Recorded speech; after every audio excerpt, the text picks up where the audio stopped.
नमस्कार बच्चों, मैं प्रशांत आप सबका लक्ष्य क्लासेस के अपने YouTube चैनल पे आप सबका हार्दिक स्वागत करता हूं।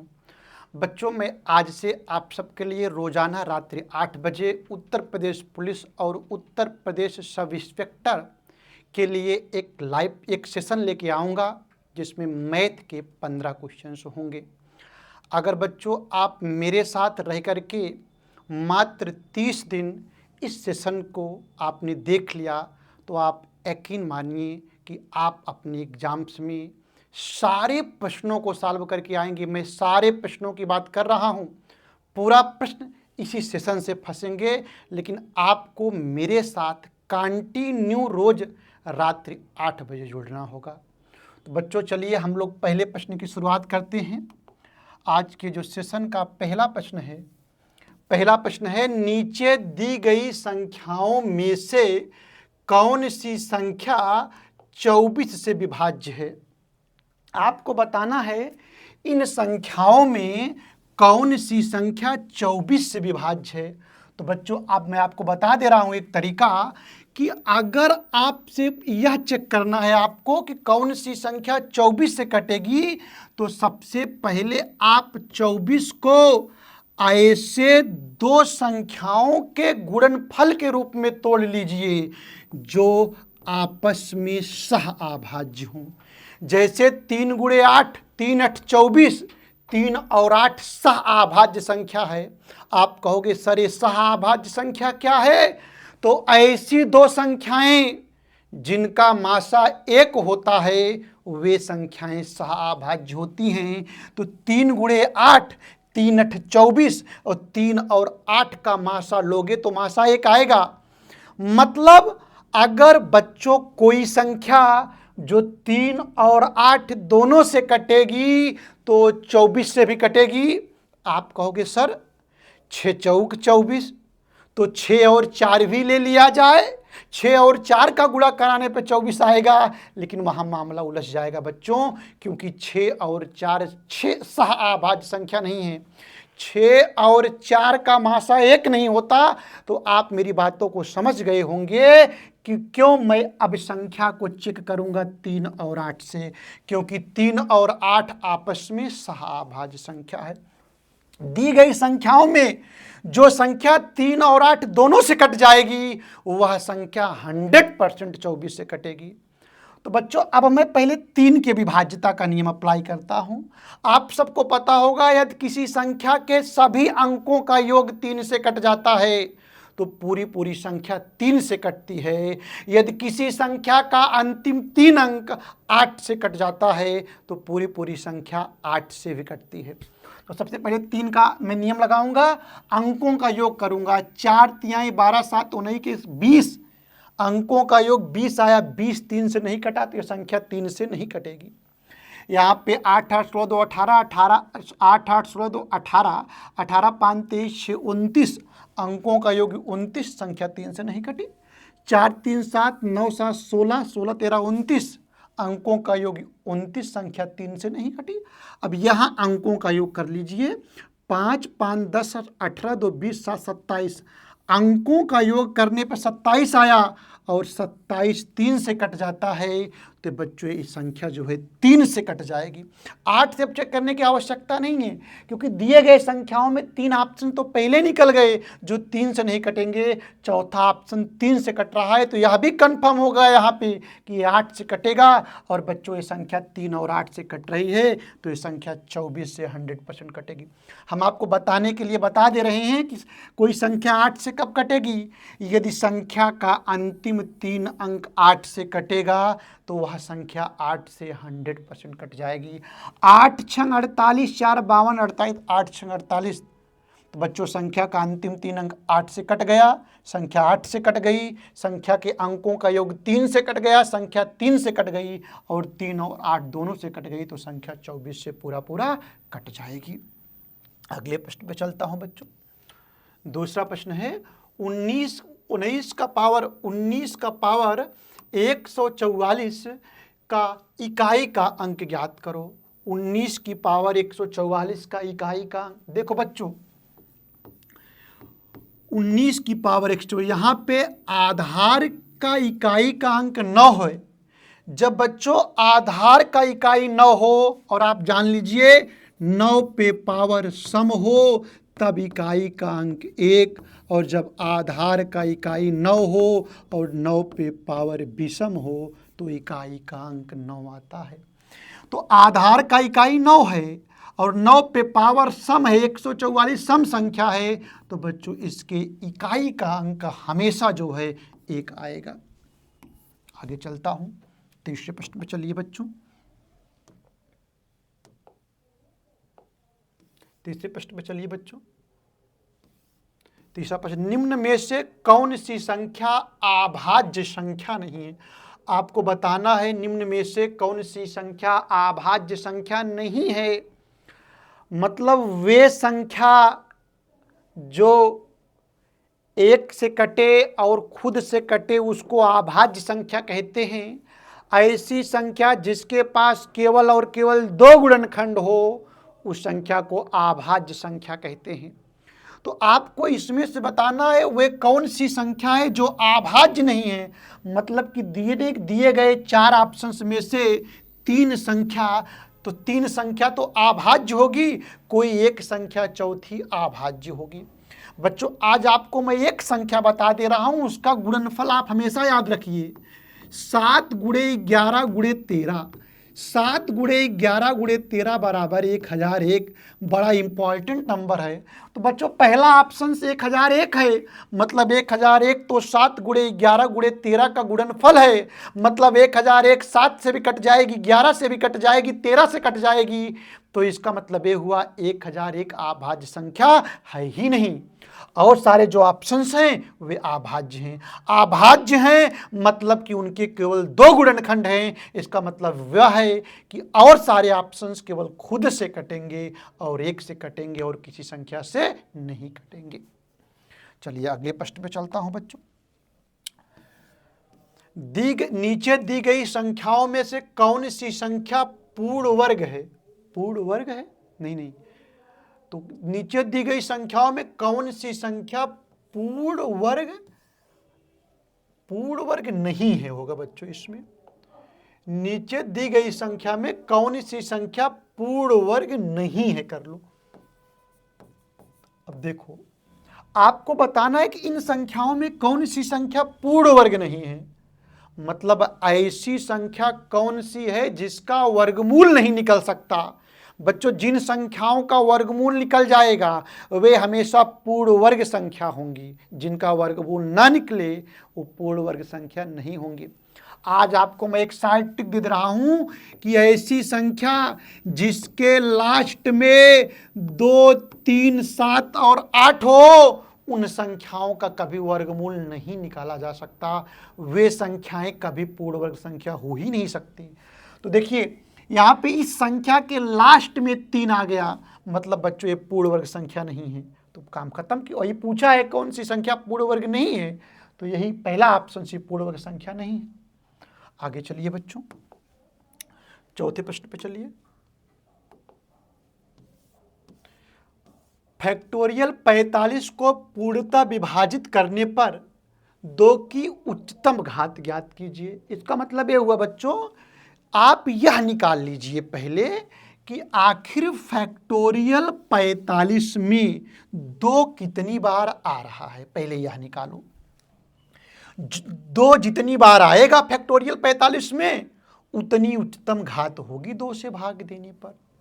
बच्चों फैक्टोरियल 45 का मतलब ये होता है कि 45 गुणे 44 गुणे 43 गुणे 42 गुणे 41 गुणे 40, ऐसे चलो गुणे 2 गुणे 1 तक। फैक्टोरियल 45 का मतलब 1 से गुणा 1 से लेकर के 45 तक सभी संख्याओं का गुणा कराइए और उसके बाद देखिए कि इसमें कितना 2 आया है। बच्चों तरीका क्या है? आप कहोगे सर 44 में कितना 2 आया है? मैं कहूँगा 44 में 2 आया है। कैसे? 2 दूना 4 या चौक 44। 42 में कितना 2 आया है? तो 2 गुणे 21, 1 2 42 में आ गया। 40 में कितना 2 आया है? तो आप कहोगे सर 2 गुणे 2 गुणे 2 गुणे 5, 40 में कितनी बार 2 आया है? 3 बार। ऐसे आपको बताना है अगर सारी संख्याओं का गुणा कराया जाए तो उसमें टोटल कितनी बार 2 मिलेंगे। जितनी बार 2 मिलेंगे उतनी ही 2 की उच्चतम घात होगी। तो बच्चों इसका बहुत आसान तरीका है। 45 में आप पहले 2 से डिवाइड कर दीजिए। 2 से डिवाइड करोगे 22 बार आया। फिर 22 को 2 से डिवाइड कर दो 11 बार। फिर 11 को 2 से 2 पंचे 10। फिर 2 दूना 4। फिर 2 इक्कम 2। अब जो डिवाइड करने पे यहाँ पे आया है सारे नंबर्स को आप ऐड कर लो। 22, 11, 33, 5, 38, 2, 40। तो इसका मतलब बच्चों कि 2 दूना 4, 2 इक्कम 2 एक बार जाएगा ना। तो 22, 11, 33, 5, 38, 2, 40, 1, 41। तो बच्चों फैक्टोरियल 45 में 2 कितनी बार आया है? 41 बार आया है। मुझे उम्मीद है आप इस प्रश्न को समझ गए होंगे। आगे चलिए बच्चों, अगला प्रश्न है 1540 में गुणनखंडों की संख्या ज्ञात कीजिए। आपको बताना है कि 1540 के कुल कितने गुणनखंड हैं। तो देखिए सबसे पहले ऐसे प्रश्नों में आप 1540 का अभाज्य गुणनखंड कर लीजिए। आप इसको क्लास 6, 7, 8 से करते हुए आ रहे हो। तो देखो 2 7 14 1 15, 2 14 1 15, 2 7 14, 2 7 14 0। फिर 2 से काट डिवाइड कर लो। 2 तिहाई 6, 2 8 16, 2 पंचे 10। 5 से डिवाइड कर लो 77। फिर 7 से डिवाइड करो 11। फिर 11 से डिवाइड करो 1। तो 1540 को आप लिखोगे बच्चों 2 कितनी बार आया है? 2 बार। तो 2 की पावर 2 गुणे 5 की पावर 1 गुणे 7 की पावर 1 गुणे 11 की पावर 1। आपको कुल गुणनखंडों की संख्या ज्ञात करनी है। तो इसके लिए क्या करोगे? जो घात है यहाँ 2 की अधिकतम घात कितना है? 5। 5 में 1 जोड़ लो गुणे यहाँ 1 है 5 की अधिकतम घात, 1 में 1 जोड़ो। फिर यहाँ 7 की पावर 1 है, 1 में 1 जोड़ो। 11 की पावर 1 है, 1 में 1 जोड़ लो। तो 5 1 6 गुणे 2 गुणे 2 गुणे 2। 2 की पावर 5 नहीं है, 2 बार है, सॉरी 2 बार आया है ना। तो 2 की पावर 2 होगा। 2 की पावर 2 की पावर 2। तो यहाँ भाई होगा 2 की पावर, यहाँ 2 है मैक्सिमम पावर ना। तो 2 प्लस 1, ठीक है। तो गुणा कराओगे तो गुणा कराने पे आएगा 2 1 3, ठीक है। 3 गुणे 2 गुणे 2 गुणे 2। तो 3 दूना 6 दूना 12 दूना 24। तो 1540 के कुल कितने गुणनखंड हैं? 24 गुणनखंड है। बस हो गया भाई, ठीक है। चलिए आगे प्रश्न पर चलते हैं। 1545 में अनुगामी शून्यों की संख्या ज्ञात करिए। देखिए यूपीएसआई में पूछा गया प्रश्न है, बड़ा आसान प्रश्न है, तरीका बता दे रहा हूं, ज्यादा एक्सप्लेन नहीं करूंगा। आपको बताना है कि 1545 में अनुगामी कितने शून्य होंगे। इसका मतलब ये हुआ कि फैक्टोरियल 15245 पहले लिखो। फैक्टोरियल 15245 का मतलब होता है 15245 गुणे 15244 गुणे 15243। ऐसे कहाँ तक करते जाओ? 2 गुणे 1 तक। आपको बताना इन सारी संख्याओं का गुणा कराया जाए तो गुणा कराने पे लास्ट में कितने शून्य मिलेंगे। जितने लास्ट में 0 होंगे वही अनुगामी शून्यों की संख्या होगी। बच्चों आप जान लीजिए कि 0 तभी बनता है, 0 तभी बनता है जब उसमें 2 और 5 हो। बिना 2 और 5 के 0 बन ही नहीं सकता। जैसे आप 2 गुणा 5 कराओगे तो 2 पंचे 10, देखिए 0 बन गया ना। तो 0 कब आएगा? लास्ट में, जब 2 और 5 हो।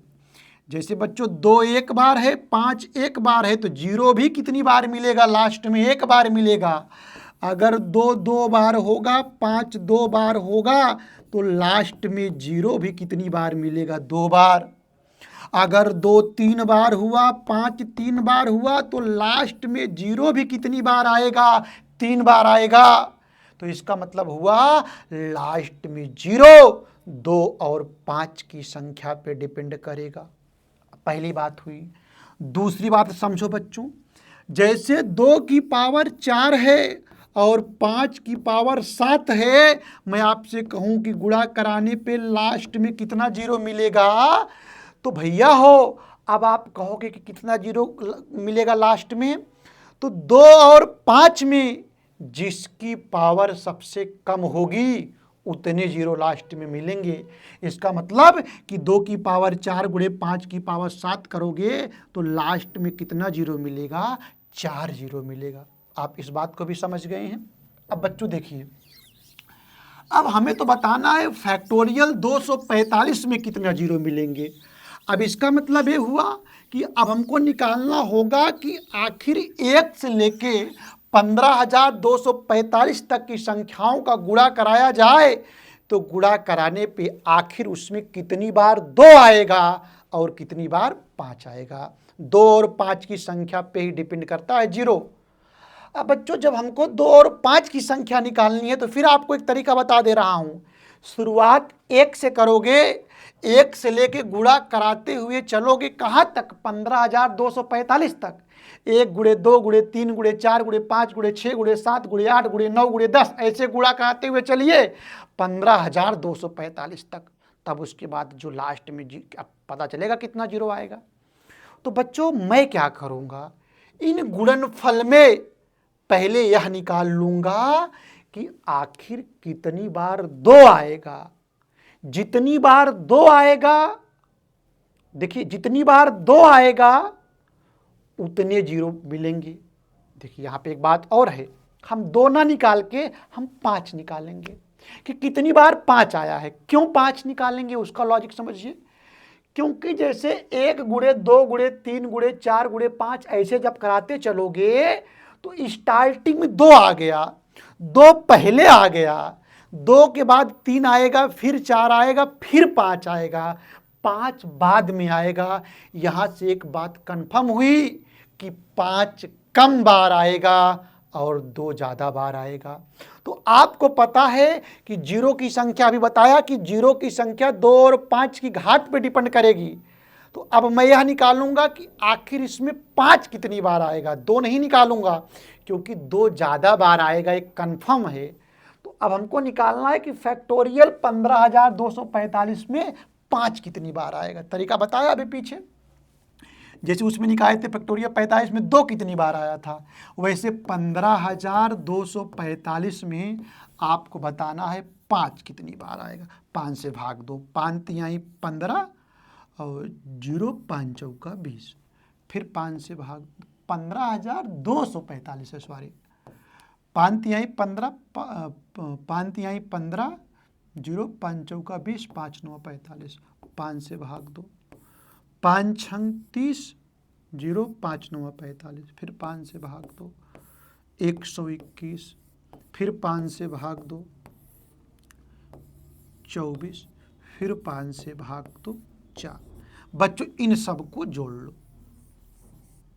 इन सबको जब आप जोड़ोगे तो जोड़ देता हूं, देखिए 3049, 609, 121, 24 और 4 जोड़ दो तो 9 9 18, 9 9 18, 18 1 19, 4 23, 4 27, कैरी हुआ 2, 2 2 4 4 8 2 10, 6 1 7, 6 1 7, 1 8 और 3, मतलब जोड़ने पे 3807 आया। मतलब कि बच्चों इन संख्याओं का जब गुणा कराओगे तो 2 की पावर क्या आएगी हमें नहीं पता है, लेकिन इसमें 5 जो है 5 कितनी बार आएगा? 3807 बार आएगा बच्चों 5। अब देखो अभी मैं बताया कि ऑलरेडी 2 ज़्यादा बार आएगा। क्यों 2 ज़्यादा बार आएगा? क्योंकि 2 पहले आया है।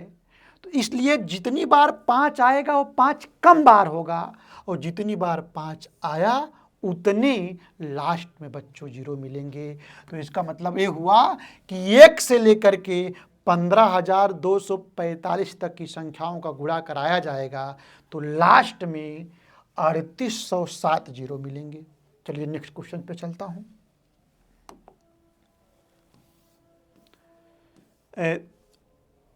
दी गई संख्या में बच्चों आपको 3 के जाती मान बताना है और 3 का स्थानीय मान बताना है।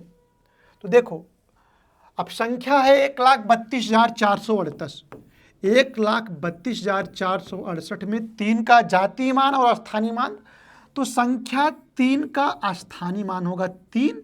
3 के बाद कितना 0 है? 1 2 3 4, तो संख्या का स्थानीय मान हो गया 30,000। जातीय मान क्या होता है बच्चों? ये तो संख्या 3 का स्थानीय मान हो गया 30,000। अब जातीय मान बच्चों जो संख्या का मान होगा उसी को हम जातीय मान कहेंगे या उसी को आंकिक मान कहेंगे। संख्या क्या है? 3, तो 3 का बच्चों जातीय मान या आंकिक मान कितना होगा? 3। आपसे स्थानीय मान और आंकिक मान का योग पूछा है। 3,000 में 3 जोड़ दो, 30,000 में 3 जोड़ोगे तो कितना आएगा? 30,003। ठीक है, आगे चलता हूं बच्चों। यदि किसी संख्या के प्रश्न है, यदि किसी संख्या के 60% को 120 में जोड़ा जाता है तो परिणाम वही संख्या है, वह संख्या कौन सी है? बच्चों कोई संख्या थी, उस संख्या के किसी संख्या के 60% को 120 में जोड़ा जाता है, मतलब कोई संख्या थी 120 में उस संख्या का 60% जोड़ दिया गया। बच्चों हमें नहीं पता है कि संख्या क्या थी, इतना पता है कि संख्या का 60% 120 में जोड़ा गया तो परिणाम में वही संख्या मिल गया जो संख्या पहली थी। तो बच्चों जो भी संख्या पहले रही होगी वह संख्या अपने का 100% रही होगी। इसका मतलब 120 में 60% जोड़ने पे कितना मिल गया? 100%। सॉल्व कर दो, 60 उधर घट जाएगा, 40% की वैल्यू आई 120, तो आप कहोगे 3 गुना है। तो आपसे पूछ रहे हैं संख्या क्या थी? संख्या थी 100%, 100 का बच्चों 3 गुना, तो स्टार्टिंग में संख्या थी 300। चलिए नेक्स्ट क्वेश्चन पे चलिए। एक धनात्मक संख्या n को 13 से विभाजित करने पर विभाजित किया जाता है तो शेष 1 प्राप्त होता है। संख्या 7n को जब 13 से विभाजित किया जाएगा तो शेष क्या प्राप्त होगा? बच्चों कोई संख्या पहले n थी, जब n में आप 13 से भाग देते थे तो शेष में आपको कितना मिलता था? 1 मिलता था। कह रहे हैं कि जब संख्या का आप 7 गुना कर दोगे, 7n कर दोगे और उसमें जब 13 से भाग दोगे तो शेष क्या मिलेगा? यही आपसे पूछ रहे हैं बच्चों। समझिए, ऐसे प्रश्नों में बच्चों जो कुछ संख्या में किया था, मेरी बात सुनिएगा, जो कुछ संख्या में किया जाता है वही शेष में कर दिया जाएगा। संख्या का कितना गुना किया जा रहा है? संख्या का किया जा रहा है 7 गुना, तो आप बच्चों शेष का 7 गुना कर दो। शेष पहले 1 मिलता था, 1 का 7 गुना करोगे तो 7 हो जाएगा, और उस संख्या में जब 13 से भाग दोगे, 0 बार लेके जाओगे तो शेष कितना मिलेगा? 7। बच्चों जब 7n में 13 से भाग दोगे तो शेष कितना बचेगा? 7। चलिए आगे चलता हूँ। बच्चों आप मेरे साथ रेगुलर जुड़िएगा, आप सबकी मैथ बहुत अच्छी हो जाएगी भैया। आप मेरे साथ रेगुलर 25-30 सेशन कर लीजिए, एक अच्छा आपको आउटपुट निकल के आएगा। आप बच्चों यूपीएसआई में 35 से 40 क्वेश्चंस के बीच में बना के आएंगे, उम्मीद, मेरी बात पे विश्वास करिए आप। और उत्तर प्रदेश पुलिस में 20-22 क्वेश्चन पूछेगा तो सारा बना ही लोगे, उसकी कोई दिक्कत ही नहीं है। सारे प्रश्न जो भी एग्जाम के प्रश्न सारे लिया हूँ, आप देख ही रहे हैं उसको। एक निश्चित धनराशि को x, y और z के बीच क्रमशः 12:13:14 के अनुपात में बांटा गया। बच्चों पहले कोई पैसा था, 3 लोगों के बीच में x, y और z थे, उनके बीच में 12:13:14 में बांटा गया। परंतु बांटा जाना चाहिए था, परंतु गलती से इसे 13:11:15 के अनुपात में बांट दिया गया। अब जब ऐसा कर दिया गया तो इसके परिणाम स्वरूप y को 160 रुपया कम मिला। जितने y को पहले मिलता था, ऐसे बांटने पे 160 रुपया y को कम मिला। तो बच्चों ऐसे प्रश्नों में सबसे पहले हम लोग टोटल अमाउंट पे चलते हैं। स्टार्टिंग में देखो यहाँ पे टोटल अमाउंट कितना है, 13, 12, 25, 25, 14, 39। यहाँ पे देखो टोटल अमाउंट 15, 11, 26, 13, 39। मतलब बच्चों दोनों जगह टोटल अमाउंट सेम है, तो कोई दिक्कत नहीं, मतलब दोनों जगह पैसा सेम है। तो अब अनुपात में देखिए, पहले y को 13 रुपये मिलता था, अब 11 मिला। y को यहाँ कितना मिला, कम मिला। आप कहोगे सर y को यहाँ तो भाई यहाँ x थे, y थे, z थे, y को 2 रुपया यहाँ कम मिला। यहाँ y को 2 कम मिल रहा है और क्वेश्चंस में 160 रुपया कम मिल रहा है। कितना गुना है, 80 गुना है। आपसे कह रहे हैं टोटल अमाउंट कितना था, टोटल अमाउंट था 39।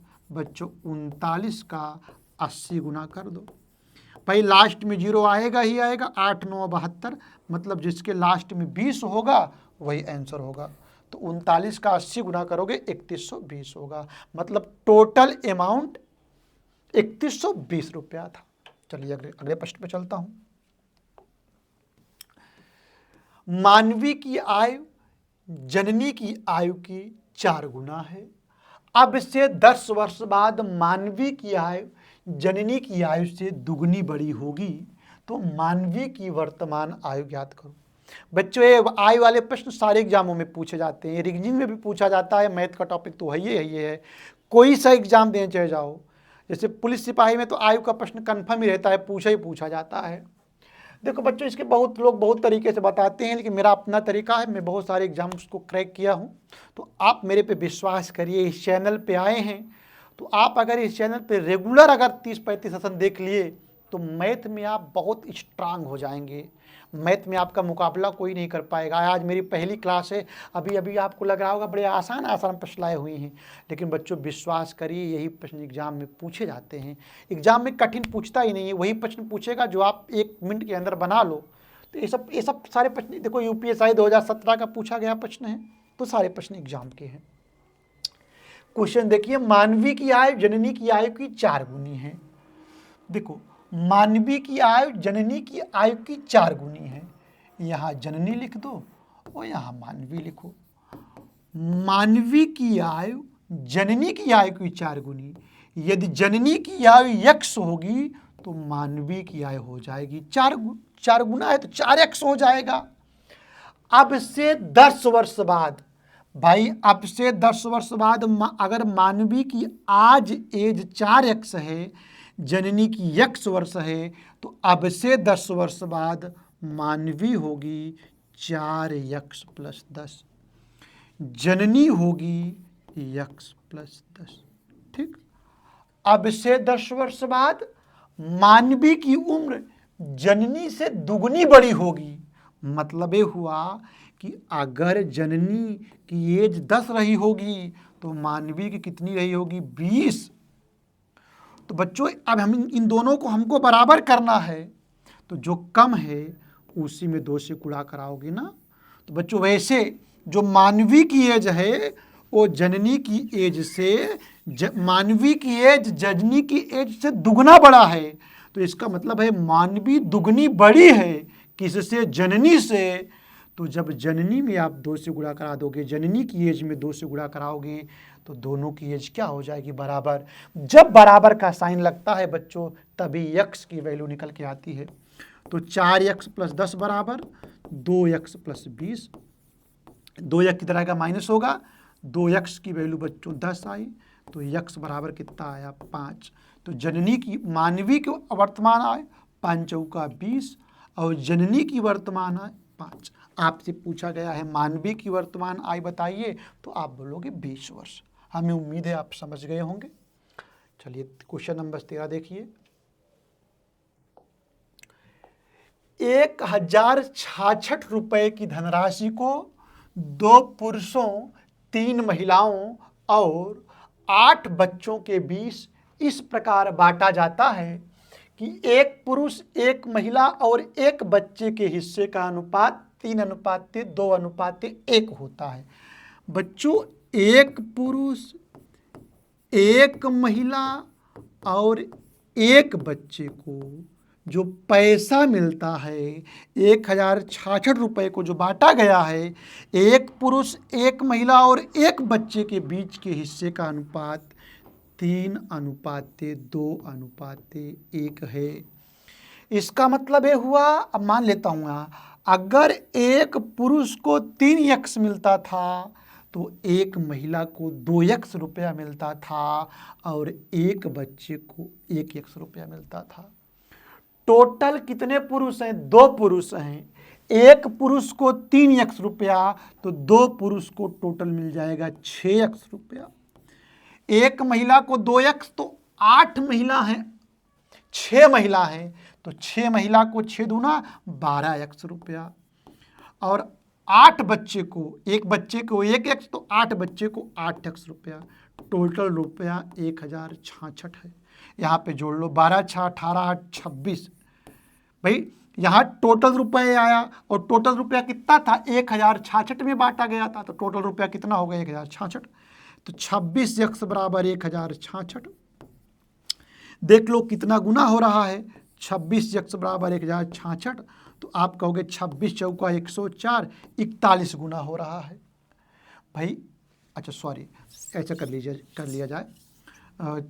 जोड़ लो, 26x बराबर 1066 तो x की वैल्यू 1066 बटे 26 तो 26 चौका 104, 41, यक्ष की वैल्यू 41 आई। आपसे पूछा गया 1 पुरुष को कितना धन प्राप्त होगा, तो 1 पुरुष को कितना माना गया था? 3x, 3 गुणे 41, 41 तिहैया 123 रुपया मिलेगा। अगर पूछा गया होता 1 महिला को कितना मिलेगा, तो 41 दुइया 82। पूछा गया होता 1 बच्चे को कितना मिलेगा, तो 41 एकम 41। उम्मीद है आप समझ गए होंगे। चलिए आगे चलते हैं बच्चों। एक वस्तु को एक निश्चित कीमत पर बेची जाती है। उस कीमत के 2/3 पर बेचने पर 10% की हानि होती है। मूल लाभ प्रतिशत याद कीजिए। बच्चों सुनिए, किसी वस्तु को उसके मूल कीमत के 2/3 पर बेची जाती है। इसका मतलब ये हुआ, अगर वस्तु को पहले 3 में बेचा जाता था तो अब 2 में बेचा जाता है। ठीक, जब बच्चों 2 में बेचा जाता है तो 10% की हानि होती है। आप जान लीजिए कि हमेशा प्रतिशत में क्रय मूल्य हमेशा 100% होता है। जब आप वस्तु को 2 में बेचोगे तो 10% की हानि होगी। इसका मतलब ये हुआ बच्चों, अगर क्रय मूल्य 100% था, 10% की हानि में बेचोगे तो विक्रय मूल्य होगा 90%। विक्रय मूल्य कितना होगा? 90%। और बेच कितने में रहे हो? 2 में। 2 में बेच रहे हो तो 10% की हानि हो रही है। मतलब बच्चों 2 की वैल्यू 90% है। कह रहे हैं जब वस्तु को मूल कीमत पे बेचोगे, मूल कीमत मतलब 3 पे बेचोगे तो कितने का लाभ होगा? तो बच्चों इसलिए 3 की वैल्यू निकाल लो। बच्चों 2 की वैल्यू 90% है, 45 गुना है तो 3 की वैल्यू भी 45 गुना होगी। 45 तिहैया 135%। बच्चों जब 3 में बेचोगे तो 3 की वैल्यू 145% आएगी। बच्चों क्रय मूल्य 100% था तो लाभ कितने का होगा? 35%। तो बच्चों जब मूल कीमत पे बेचोगे तो कितने प्रतिशत का लाभ होगा? 35% का लाभ होगा। चलो बच्चों नेक्स्ट क्वेश्चन पे चलते हैं। बच्चों आज का सेशन का लास्ट क्वेश्चन है। और मेरे सारे बच्चे जो भी आज के सेशन में पहली बार, आज मेरा फर्स्ट क्लास है, तो आज जो भी लोग पहली बार जुड़े हुए हैं वे लोग कमेंट करके बताएंगे कि आज की क्लास आपको कैसी लगी, क्वेश्चंस के लेवल कैसे हैं। अगर आप अपना कुछ सुझाव देना चाहते हैं तो कमेंट बॉक्स में ज़रूर लिखिएगा। और आप मुझसे वादा करिए कि रोज़ शाम 8 बजे आप मेरे साथ जुड़िए, और दिन प्रतिदिन मैथ में ना चेंजिंग आई तो हमसे कहिएगा। बच्चों, विश्वास करिए कि 40 में आप 37-36 क्वेश्चंस मैथ का बना के आओगे यूपीएसआई में, और उत्तर प्रदेश में 20 के 20-22 प्रश्न जो भी पूछे जाएंगे सारे प्रश्न बना के आओगे। पहले आज अपनी अगर हमको राय भी देना चाहते हैं कि आप कमेंट बॉक्स में राय भी दीजिएगा। आज पहली क्लास है इसलिए हम थोड़ा स्लो लेके चले हैं बच्चों, स्पीड बढ़ाएंगे। और आप लोग और लोगों से बताइए, लोगों को बताइए कि प्रशांत सर अच्छा मैथ पढ़ाते हैं। बच्चों, यहाँ पे मैं जो क्लास ले रहा हूँ एक एक बच्चों को सिखाने के उद्देश्य से आया हूँ। ऐसा नहीं कि मैं बहुत तेज़ी से बता दूँ, 1-2 बच्चे जो पढ़ने में तेज़ है उन्हीं को समझ में आए, नहीं। क्लास का उद्देश्य है कि गांव देहात में जो हमसे बहुत दूर बैठा हुआ बच्चा है वह भी मैथ को सीखे। और बच्चों, मेरे पे विश्वास करिए, अभी पहला दिन है, क्या ज़्यादा बोलूं, विश्वास करो मैथ आ जाएगा आपको। मेरे साथ बस रेगुलर जुड़े रहिए। लास्ट क्वेश्चन से बच्चों, राम ने 12,000 रुपये लगाकर एक व्यापार प्रारंभ किया और 6 महीने बाद रहीम 15,000 रुपये लगाकर व्यापार में साझा कर लिया। मतलब राम 15,000 रुपये लगा के बिजनेस शुरू किया, 6 महीने बाद रहीम आई 12,000 रुपये लेकर के। तो बच्चों, राम और रहीम कि मैं पूछूं आपसे पूंजी का अनुपात क्या है। देखो, रहीम जो है 12,000 रुपये लगाकर व्यापार साझा किया, वर्ष के अंत में राम को 64,000 रुपये का लाभ हुआ, तो रहीम को कितना लाभ होगा। तो सबसे पहले बच्चों, राम 12,000 रुपया लगाया, रहीम 15,000 रुपये लगा के बिजनेस में साझा किया, तो 12,000 और 15,000 का अनुपात बताओ। तो 12:15, 3 चौका 12, 3 पचे 15। मतलब राम और रहीम के बच्चों पूंजी का अनुपात है 4:5। मैं आपसे कहूँ, राम और रहीम जो बिजनेस में पैसा लगाए हुए हैं, ये पैसा पैसे में जो पैसा लगाए कितने समय के लिए लगा हुआ है। तो बच्चों, राम तो बिजनेस स्टार्ट किया, मतलब राम जब बिजनेस स्टार्ट किया और पैसा 1 वर्ष के लिए लगा है, वर्ष के अंत में, कहीं दिया होगा वर्ष के अंत में, मतलब 1 वर्ष के अंत में, तो राम का पैसा 12 महीने के लिए लगा और रहीम 6 महीने बाद शामिल हुआ। रहीम का पैसा 6 महीने के लिए लगा। राम और रहीम के जो समय का अनुपात है बच्चों 2:1 है। तो राम और रहीम का जो पैसा इन्वेस्ट हुआ है बच्चों, वो 2:1 का अनुपात में इन्वेस्ट हुआ है भैया, राम और रहीम। आपसे पूछ रहा है कि लाभ का अनुपात, मतलब लाभ का अनुपात हम लोग निकाल लेंगे। बच्चों, जो लाभ का अनुपात होता है पूंजी उड़े समय के अनुपात में होता है। तो 4 दूना 8, 5 एकम 5। बच्चों, जो पैसा बांटा जाएगा वो 8:5 के अनुपात में बटेगा। वर्ष के अंत में जो भी लाभ होगा वो लाभ राम और रहीम के बीच में 8:5 के अनुपात में बटेगा। वर्ष के अंत में राम को 6400 रुपये मिलता है, तो बच्चों यहाँ तो वर्ष के अंत में राम को 8 रुपये मिलता है, 8 की वैल्यू 6400 है, तो 800 गुना है, तो 5 की वैल्यू बच्चों 800 गुना 8 पंचे 40, तो कितना है 4,000। तो बच्चों, लाभ में रहीम का हिस्सा 4,000 रुपये होगा। मैं उम्मीद करता हूँ कि आप सबको आज की क्लास अच्छी लगी होगी। बच्चों, आप अपना राय जरूर दीजिएगा। थैंक यू, धन्यवाद। कल मिलते हैं रात्रि